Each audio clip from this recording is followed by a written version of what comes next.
Olá, pessoas! Demorei um pouco, mas estou de volta com mais uma edição do Senta que lá vem história. E hoje é a história das lâminas do naipe de espadas. A história de Orestes e a maldição da casa de Atreu, que é uma história sombria, cheia de conflitos, de morte e uma das mais poderosas dos mitos gregos. Iniciamos a nossa exploração do naipe de espadas com Orestes, o jovem príncipe de Argos, que descobriu que a maldição da família havia sido transferida para ele na forma de uma terrível escolha. Orestes era filho do rei Agamenon e da rainha Clitemnestra de Argos, e a maldição passara pelo pai e pelo avô de Agamenon. Quando a guerra entre gregos e troianos foi declarada, Agamenon era um dos chefes militares eleitos para comandar o exército que se dirigiram para a Troia pelo mar. Com sua arrogância, ele conseguiu ofender a deusa Hécate, zombando dela em um dos seus santuários sagrados. Irada, Hécate provocou uma terrível tempestade que segurou a frota grega no porto. O oráculo da deusa informou, porém, a Agamenon que deveria oferecer um grande sacrifício a ela. Antes que a deusa acabasse com a tempestade, ele deveria sacrificar sua própria filha Ifigênia no altar da deusa em Aulis, ou então desistir da potencial glória de liderar os exércitos gregos para a Troia. Bom, como fica a rainha nessa história? Quando Clitemnestra soube do ocorrido, Agamenon já estava a caminho de Troia. Os exércitos gregos ganharam a guerra, Troia foi saqueada e Agamenon voltou para casa como herói. Mas durante a sua ausência, Clitemnestra planejara uma vingança pela morte da filha. Ela aceitou Egisto como amante e os dois planejaram o assassinato de Agamenon. Quando ele chegou em casa, cercado de suas tropas vitoriosas, ela o recebeu amavelmente e o conduziu para o banho, onde, juntamente com o amante Egisto, o assassinou. Enquanto isso, o deus Apolo apareceu a Orestes na Fócida, contou-lhe o ocorrido e disse que ele deveria vingar a morte de seu pai, pois era obrigação de um filho. Horrorizado, Orestes protestou, porque isso significava cometer um matricídio. Mas Apolo o ameaçou com a loucura e outros terríveis castigos caso ele se recusasse a obedecer ao seu comando.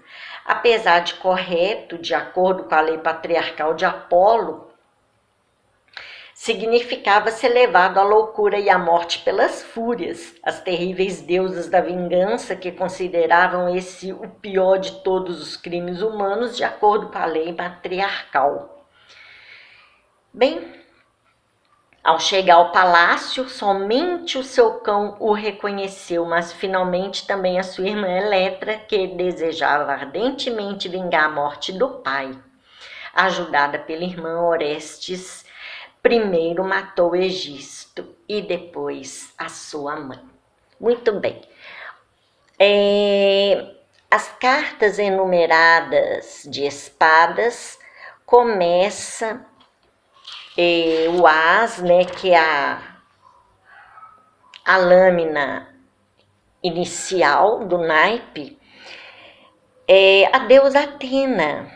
Apesar de não ter sido a iniciadora da maldição da casa de Atreu, assim mesmo a deusa Atena aparece no as e ela é quem soluciona quando Oreste a ela se dirige em desespero. Ela soluciona o drama de Orestes. O 2 de espadas é Orestes paralisado, em atitude de desespero, com as mãos nos ouvidos, olhos fechados, como se não quisesse ouvir nem ver. o embate entre o pai e a mãe. O 2 de espadas retrata o assassinato de Agamenon. O 3 de espadas mostra Egisto e Clitemnestra se vingando da morte de Ifigênia, matando Agamenon durante o banho. O 4 de espadas é Orestes no exílio antes de ser convocado a se vingar a morte do pai pelo deus Apolo. O 5 de espadas é o deus Apolo, Orestes horrorizado, abatido, caído e sendo ameaçado pelo deus Apolo, que se ele não se vingar da morte do pai, que é a obrigação do filho, ele teria como castigo a insanidade, a loucura, perderia a razão. O 6 de espadas é Orestes se encaminhando a Argos para cumprir a missão dada pelo deus Apolo.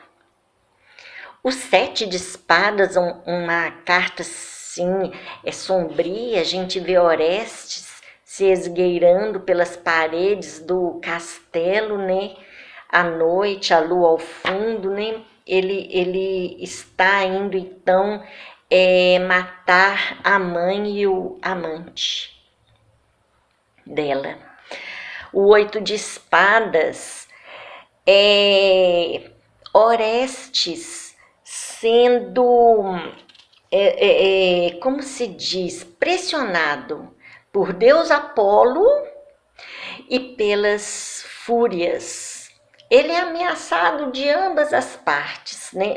O que ele fizer, ele vai pagar pelas consequências do ato dele. Se ele não agir, ele sofre a loucura. Se ele agir, ele sofre a loucura do mesmo jeito pelas fúrias, que considera o matricídio um crime hediondo. Aqui, ó, as fúrias castigando, enlouquecendo Orestes, né? Ele desesperado, com as mãos na cabeça, né? E nesse momento de desespero, que ainda há um pouco de razão na mente dele, ele clama pelo auxílio da deusa Atena, né? Então, a carta 10 de espadas retrata a deusa Atena segurando uma espada ereta em sua mão direita. À sua direita, as 3 fúrias, contém suas ameaças em um círculo de 9 espadas. À sua esquerda, Orestes, inconsciente, está deitado no chão. Então, foi a carta em que Orestes foi redimido de sua culpa e finalmente resgatado. Bem, na próxima tomada nós vamos contar então sobre os personagens das cartas da corte do naipe de espadas. Até lá!